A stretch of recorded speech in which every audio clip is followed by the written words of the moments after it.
Hello everyone, welcome back to the Sugar Honey Iced Tea podcast. It's been a while, we've been away again, but that's because we've been busy. But welcome back, welcome your faces back to Sugar Honey Iced Tea podcast. We are back, and we are starting back with a pretty banging idea to talk about. 1917 is a World War I film that is out in the cinemas right now as of recording. If you haven't seen it, then go and see it. I really recommend it. It's not paid promotion, not unless sponsored. you want. Yeah. You know, if you want to come and contact us, sponsor us, fine by that. We can negotiate with the big studios. But this is not paid promotion. But it's just a banging film. Go and watch It'd be shit if it was paid promotion, wouldn't it? Yeah, I have 4 viewers. So we're going to do a review about 1917, but everyone's doing a review about 1917 at the moment. So we're going to talk about it a different way because our very own host Kieran Hang on. It's this one here, Yeah. him, yeah. He's only in the bloody film. Give He's- over. We got a film star on our So Kieran, you were there. Perhaps, please. You were there. Yeah, I was there in the trenches. So tell us about it. You know, what was it like? Well, we'll start from the beginning. This is where flashback would come in. So, basically, I'd never done any so the rundown is basically I was an extra in this film. I acted as a British soldier in a couple of scenes in 1917. One of the greatest experiences of my life, which is pretty cool, and a good one to tell the grandkids. So it all started back in 2019, early 2019, where I saw an advert shared on Facebook in my village as a community Facebook page where they just report people from like dropping dog shit and stuff. Anyway, they shared it in and they said boys and men around 16 to 30 years old are needed in the south of England for an upcoming war film. And because I'm into filmmaking, and as a kid I've made like quite a few like war type films, short films and stuff, everyone that knew me sort of went, hey, look, you should do this. I thought, okay, I'll do it. And obviously, being in a media class, I thought I'd offer it to people. I actually did offer it to these two, but too busy, no. How'd you feel about that? I can't lie. When it first came out, I thought it was just like, because I'm very much, I don't, with film, I can't act. I didn't want to act. I was like, no acting. I'll be behind the camera. I'd love to be behind the camera later on in life, but I can't act. So obviously when you suggest this, I thought I was like, okay, it's probably just they're advertising through Facebook. I was and thinking surely not a big budget film through Facebook. Sure, it's like a student and film. And the recruiting poster, it sounds like the actual war, but that's what it was when they were sort of recruiting people for it. The poster looks pretty rubbish. It was sort of like more. It just wasn't a very professional, high budget looking poster asking for it. It did look like something low budget. I went for it just for the fun of it, and didn't realise it was such a big thing. Anyway, I went for it, and Nathan, shout out, God rest his soul, whatever he's up to nowadays, who used to be our camera operator for Tripo, and he's been in a couple of videos, I think, possibly, maybe. Yeah, he was in the Waverley Abbey one, definitely.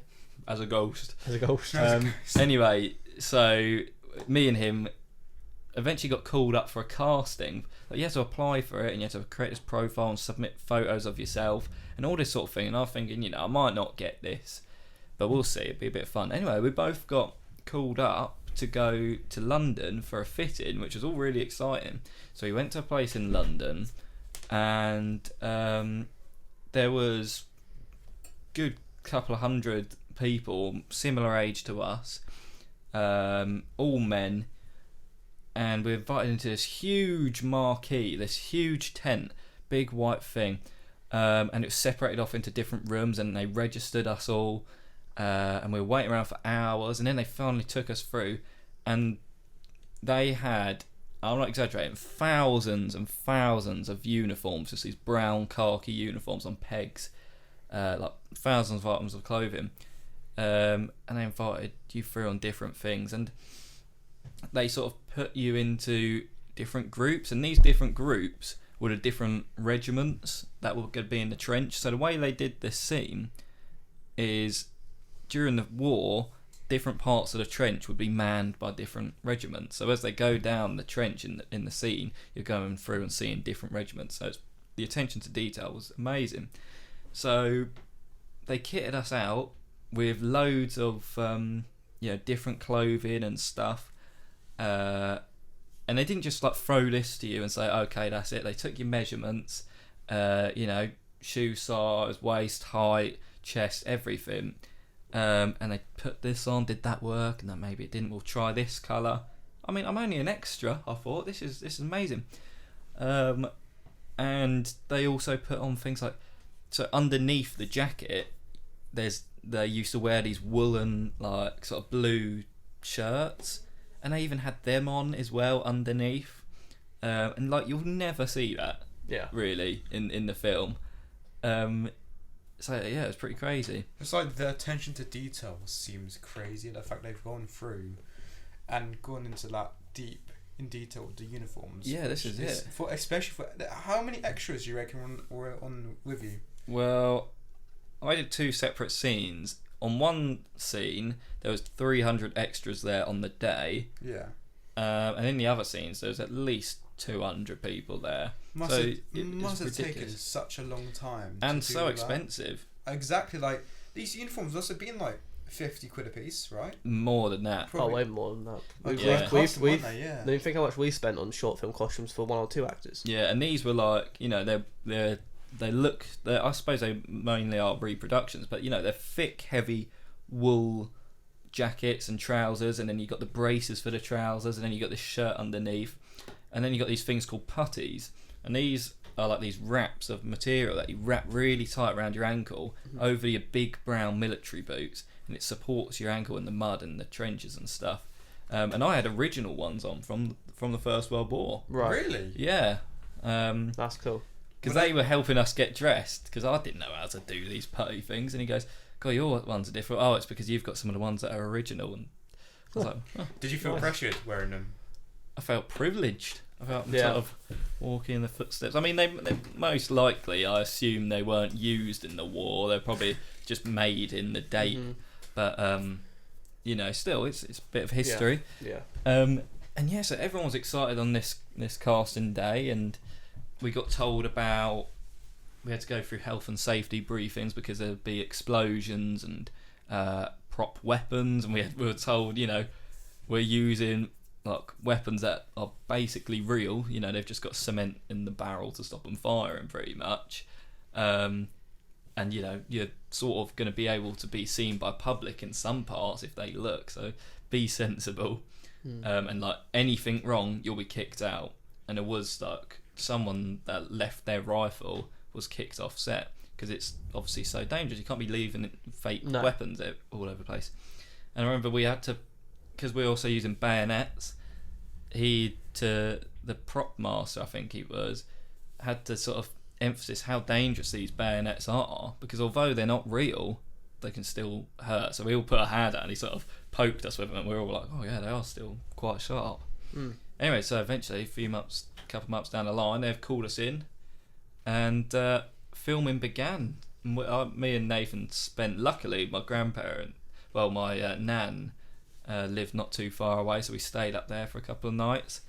And some of the call times were so early. Like, can you imagine getting up at like 5 a.m. or whatever it was? I mean, I think Nathan had to get up earlier than that for one of his. But it was brilliant. You would have loved it. Yeah, you would have loved it. You at home. Honestly, I do regret not taking it. Same. So the film is a one shot. For those who don't know, it's obviously not all in one shot, but it's made to look like it's one shot. They're shooting. I reckon the scenes like before they actually cut the camera, and they hide the camera in the film through. I'm guessing it looks like, I feel like when they go through the shadows and stuff, like they do hide the cuts really well. But it's still really impressive because it's still, each scene's probably about 10-15 minutes each. Yeah, definitely. We had to do, I think we did like 17 takes. Yeah, so that's what I was going to get to. So when you were filming, or something like that, how frustrating was it when you'd be doing these scenes and you'd be like 7-8 minutes in and a mistake happens and you have to do it all again? Was that frustrating? Because it was a trench, it's not like you can see everything going on. You can sort of hear them coming down the trench and the actors talking and doing their bits. So it's only when they get to you, then you can see if things go wrong. So you're not sure. The rest of the time, you just hear action, and then from then you can't be chatting away. Because there's a lot of waiting around, and you know, you chat to people, you mess about, you're talking and joking, whatever, and it's a bit of fun. Then you hit action. I've got to be quiet even until they're really far away, but you got to be quiet and be acting in character until they get near you. And we were filming for 3 or 4 days. I didn't see the camera until the last day. Oh really? Because there was a lot dependent on the weather, and because in terms of lighting, so because it's a constantly moving shot, it's not like you can set lights up, because it takes a long time to light a set, get everything positioned right, and you're not going to move it, but the whole thing's moving constantly, and it's supposed to look raw and gritty and natural and all this sort of thing.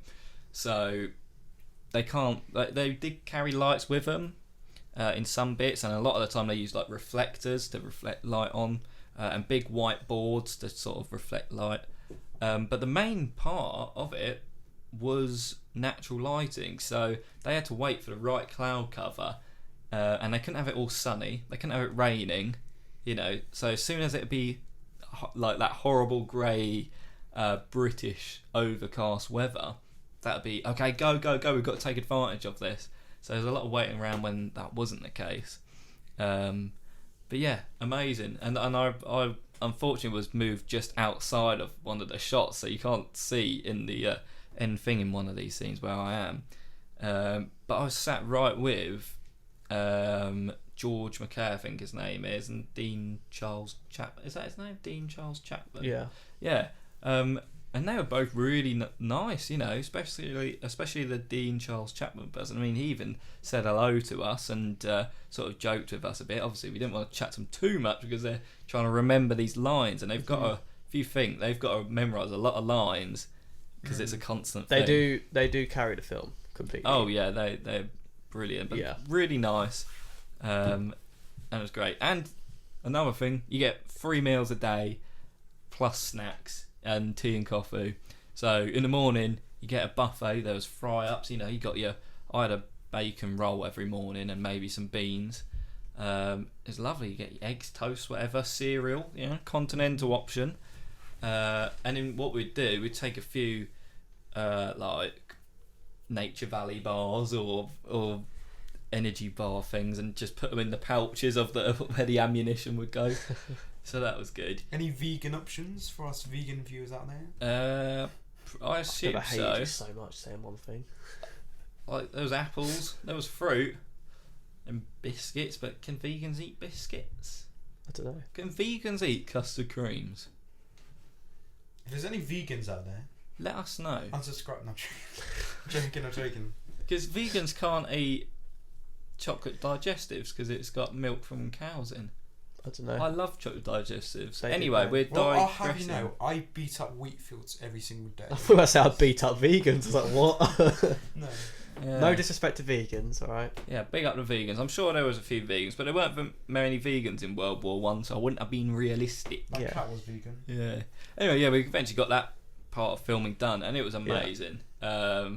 It was just like so surreal. The trenches were amazing. Part of the trench had to be supported, so it couldn't have. There was a bridge going over the top, so it couldn't have been just done with just mud and things leaning against it. So obviously they had to construct it themselves. I didn't realise that this wall, part of this wall, was made of like a solid sort of fiberglass thing and made to look like mud. I was sat right next to it for hours. It's only till I sort of leaned back and I was like, hang on a minute, this isn't real. It was amazing, absolutely amazing. The set was like, it was just incredible. Yeah. I don't know how far it was, but it must have been at least, you know, it's over half a mile of trench they dug. Well, that's the thing, because it was the scenes were done in one shot, one take. The sets, like, you know, like in our films, you could cut and then move to the next part. Like the sets must have been massive because it was all in one shot. They can't run out. They couldn't run out of set. Like that's if they ran out of set, that's a problem because they can't just cut the camera. They have to start the whole thing again. Well, this is the problem. There was I heard of someone that, and it wasn't me, that accidentally knocked the camera operator, which resulted on the whole scene having to be ended and restarted. No comment on who that was. That was quite funny. But yeah, it's obviously expensive, you know, reshooting these things. But the sets were huge. It was filmed on an old airfield. Same place they filmed Bohemian Rhapsody, actually. Oh, really? And loads of stuff.